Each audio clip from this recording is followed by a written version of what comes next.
هو معلش صغير خالص سؤال.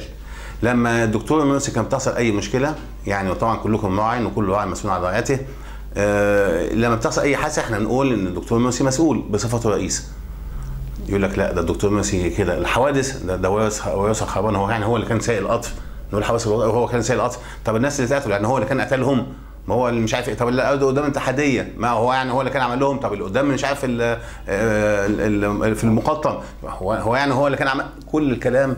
الدفاع عن الدكتور المنسي مش هو المسؤول. طب ماشي، نيجي لليمه الثانيه. لما حصل التسمم بتاع الناس اللي انا اعتقد ان هو يعني له نواحي سياسيه، سيستوها على طول، قلت شيخ الازهر يتشال ورئيس الجامعه يتشال وفلان يتشال وعلى طول. ليه؟ هل رئيس الجامعه هو اللي ادالهم الاكل؟ هو اللي راح طبخ؟ هل رئيس الجامعه هو اللي كان بينزل بنفسه يشتري الاكل ويحطه للطلبه؟ طبعا لا. طب رئيس الجامعه حول الناس للتحقيق، اشمعنى ده قلت هو مسؤول واشمعنى الدكتور المنسي ما قلتوش ان هو مسؤول؟ اعدلوا يرحمكم الله.